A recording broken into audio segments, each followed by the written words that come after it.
آپ میں کام کرنے کی لگن، جذبہ اور ہمت ہو، آپ کیا نہیں کر پاتے؟ ایسی ہی ایک کہانی ہے محکمہ ایکسائز میں۔ ایک سال قبل محکمہ ایکسائز کو جوائن کرنے والے بشارت سے محروم ای ٹی او مبشر شہزاد نے وہ کر دکھایا جو گزشتہ کئی سالوں سے نہیں ہوا تھا۔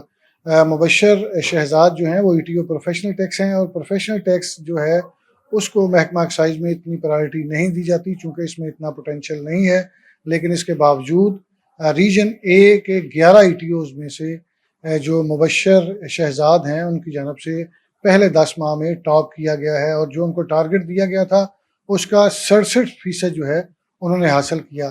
اسی حوالے سے ہم آج ان سے بات کریں گے کہ کس طرح انہوں نے یہ چیزیں مکمل کی، کس کوآرڈینیشن کے ساتھ، ٹیم ورک میں کیسا انہوں نے کوآرڈینیٹ کیا کہ لوگ جو ہیں وہ اب پہلے کی نسبت بہتر کام کر رہے ہیں، اور ان سے پوچھتے ہیں کہ یہ اپنی ورکنگ کس طرح کرتے ہیں۔ مبشر صاحب بتائیے گا، یہ منجانہ بلہ ہے، ہر چیز جو بھی ہوتی ہے وہ بڑی ہمارے لیے بلیسنگ ہوتی ہے۔ آپ کی آنکھوں کی بینائی نہیں ہے، لیکن اس کے باوجود آپ ایک پورے لاہور کو پروفیشنل ٹیکس میں لیڈ کر رہے ہیں، اپنی ٹیم کے ساتھ کام کر رہے ہیں، آپ نے ریجن اے میں اب ٹاپ کیا ہے، تو کس طرح یہ ممکن ہو پایا؟ حالانکہ مجھے اس ایکسائز کو کور کرتے ہوئے 10-12 سال ہو گئے ہیں، اس میں ہمیشہ پروفیشنل ٹیکس کو بالکل ایک چھوٹا سا ہیڈ سمجھا جاتا ہے اور اس پہ اتنا فوکس بھی نہیں کیا جاتا، لیکن آپ نے وہ کر دکھایا جو پہلے کئی سالوں میں نہیں ہوا۔ تو کس طرح کیا آپ نے؟ علی بھائی، پہلے تو اللہ کا شکر ہے کہ میں ایک بات کہتا ہوں کہ بصارت سے محروم ہونا بصیرت سے محروم ہونا نہیں ہوتا۔ میرے ہاں یہاں پہ جو ریجن اے میں 11 ای ٹی اوز ہیں، اور سیکنڈ ہائیسٹ ٹارگٹ میرا تھا 65 کروڑ زون 13 کا، اور 63 کروڑ 50 لاکھ میرا تھا۔ میں نے جب آیا تو اس وقت جب فیلڈ جوائن کی تو 47% پہ ریکوری تھی اگینسٹ دس ٹارگٹ، اور 4 ماہ میں میں اس کو اللہ کا شکر اب 70 پہ لے گیا ہوں۔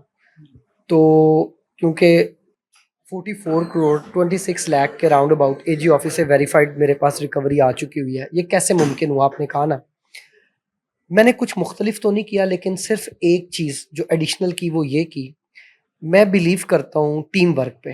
جب میرا انٹرویو ہے نا پبلک سروس کمیشن کا، تو لیفٹیننٹ جنرل اس وقت ظفر میں اقبال صاحب نے مجھ سے پوچھا تھا کہ آپ تو بلائنڈ ہیں، آپ فیلڈ میں کام کیسے کریں گے؟ میں نے کہا sir, I believe in team work. دنیا آئی سے نکل گئی ہے، دنیا وی پہ بلیو کرتی ہے۔ وہ جو میں نے انٹرویو میں جواب دیا تھا اس کو میں نے پریکٹیکلی امپلیمنٹ ادھر آ کے کیا۔ میں نے اپنے تمام انسپیکٹرز کو کہا کہ دیکھو، ریکوری کے لیے میں تم لوگوں کے ساتھ ہوں، تمہارا مسئلہ میرا مسئلہ ہے، ہم مل کے ریکوری کریں گے۔ جہاں پہ کوئی پرابلم آئے گی میں تم لوگوں کے ساتھ جا کے کھڑا ہو جاؤں گا۔ ڈیلرز سب سے مشکل تھے، سمن آباد کے، جیل روڈ کے، اقبال ٹاؤن کے، اور ان کی یونینز کھڑی ہو جاتی تھی اور کہتی تھی ہم نے ٹیکس نہیں دینا۔ 15 سال سے انہوں نے ٹیکس نہیں دیا تھا۔ میں نے کہا وہ ٹیکس دیں گے۔ ہم نے نیگوشیٹ کیا، ان کو ٹیبل پہ لے کے آئے بائی ہک اینڈ کروک، ان کو سیل بھی کیا، ان کی یونین سے نیگوسیشنز کی، میٹنگز کی۔ یہ کچھ پریکٹیکل سٹیپس ہیں جو میں اب آپ کو بتانے جا رہا ہوں۔ میں نے آ کے اس ریکوری کو اٹھایا جس ریکوری کو اتنا فوکس نہیں کیا جاتا تھا۔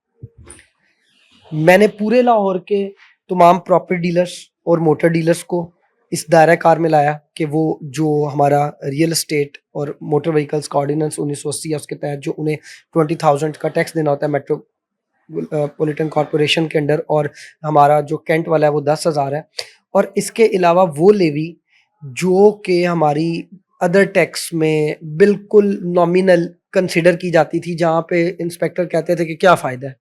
میں نے کہا دیکھیں، کسی چیز کو بھی ہم نے یہ نہیں سوچنا کہ اس کا فائدہ ہے یا نہیں ہے، آپ جاؤ نوٹس دو۔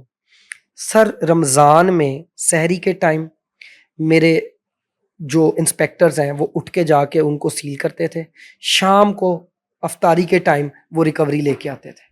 اللہ کا شکر ہے مارچ میں میری 3.5 کروڑ رمضان کے مہینے میں ریکوری تھی۔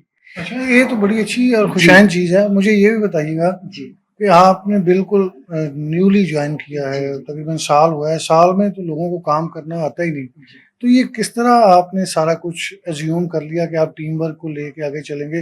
حالانکہ ایکسائز کے افسران، انسپیکٹر جو ہیں وہ کئی سالوں سے فیلڈ میں لگے ہوئے ہیں، ان سے کام لینا آپ کو آسان لگا یا مشکلات کا سامنا کرنا پڑا؟ پہلا چیلنج ہی میرا یہ تھا کہ یہاں پہ ہمارے یہاں نا، آپ کو پتہ ہے کہ ٹانگیں کھینچی جاتی ہیں، کہ یار یہ نہ کر جائے وہ نہ کر جائے، یہ نہ کر لوں وہ نہ کر جی مبشر صاحب، بالکل آپ نے اپنی پروفیشنل لائف کے بارے میں بتایا، اب اپنی ذاتی زندگی کے حوالے سے بتائیے، کتنے بہن بھائی ہیں؟ کیا باقی سارے بھی آنکھوں کی بینائی سے محروم ہیں؟ اور مجھے یہ بھی بتائیے گا باقی آپ کے بہن بھائی کرتے کیا ہیں؟ آپ کس طرح گھر میں گزارا ہوتا ہے؟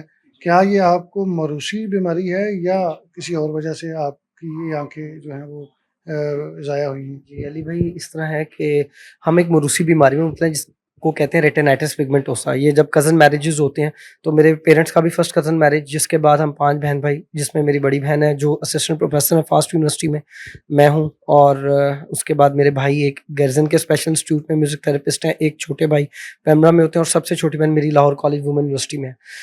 اب ہم لوگوں کو بچپن میں اندھراتا اور پھر دن کی نظر ہماری وقت کے ساتھ ساتھ چلی جاتی ہے. میری نظر تقریباً کوئی F S C pre engineering میں آ کے اس قابل نہیں رہی تھی کہ میں کتاب پڑھ سکوں یا میں بورڈ پہ پڑھا ہوا دیکھ سکوں، اور پھر میری تعلیم جو ہے رک گئی. آپ کو مزے کی بات بتاؤں کہ 4 سال تعلیم رکنے کے بعد جب میں نے تعلیم شروع کی ہے تو اللہ کا شکر ہے میں نے ایک ایم اے اسپیشل ایجوکیشن کیا ریگولر، پھر ایم بی اے ایگزیکٹو کیا، M A political science private کیا، M Phil education policy development اور اسپیشل ایجوکیشن، اور اس کے بعد اللہ کا شکر ہے میری پی ایچ ڈی ایجوکیشن کا تھیسس سبمٹ ہو گیا. اب مجھے اس کا وائوا ہونا ہے. مطلب ڈاکٹر بننے جا رہے ہیں جی آپ؟ جی جی جی علی. تو یہ آپ کی بڑی ہمت ہے، اتنا آپ پڑھتے بھی ہیں پھر یہاں پہ آ کے ٹائم بھی دیتے ہیں، یہ کس طرح ممکن کر پاتے ہیں؟ علی بھائی، اس میں کریڈٹ جاتا ہے میری وائف کو. اللہ کا شکر ہے میں میرڈ ہوں، میرا ایک بیٹا ہے، اور اللہ بیٹا کی آنکھیں ٹھیک جی ہیں؟ بالکل ٹھیک ہے، بیٹا میرا بالکل ٹھیک ہے، شکر ہے اللہ کا. اور وائف بھی میری ٹھیک ہے، اور انہوں نے جو ہے جی مجھے بہت سپیس دی. میں سیکریٹریٹ میں جاب کرتا تھا، جب میں نے مقابلے کے امتحان کی تیاری کرنی تھی تو انہوں نے ساری ذمہ داری گھر کی باہر کی سب اٹھائی ہوئی تھی. مجھے صرف دفتر سے جانا ہے، میں صبح اٹھ کے فجر کی نماز کے بعد دفتر جانے تک پڑھتا تھا اور دفتر کے بعد واپس آ کے پڑھتا تھا. اللہ کا شکر ہے مقابلے کا امتحان بھی پاس کیا، یہ تمام ڈگریز بھی کی، اور یہ سوچیں کہ یہ تمام بصارت کے باوجود کی. تو وہ ہیلن کیلر کی ایک سٹیٹمنٹ ہے، کہتی ہے دا سینگ سی لٹل، جو دیکھتے ہیں وہ دیکھتے نہیں. سوری. دیکھیں مبشر بھائی، یہ سارا کچھ ہم آپ کا سن رہے ہیں، مجھے خود اس چیز میں بڑی آپ کی ہمت نظر آ رہی ہے، محنت نظر آ رہی ہے. دنیا میں کوئی بھی کام جو ہے وہ محنت کریں تو وہ پاسبل ہی نہیں کہ وہ آپ ممکن نہ کر پائیں. تو جس طرح کی آپ کی اچیومنٹس ہیں یہ تو لوگوں کے لیے بڑی ایک مشعل راہ ہیں کہ آپ سارے بہن بھائی جو ہیں وہ بصارت سے محروم ہیں، لیکن اس کے باوجود آپ سارے اچھی جابز کر رہے ہیں، آپ کی اچھی فیملی ہے. اللہ تعالیٰ آپ کو مزید ترقی دے، ہم آپ کے لیے بڑی نیک تمنائیں رکھتے ہیں.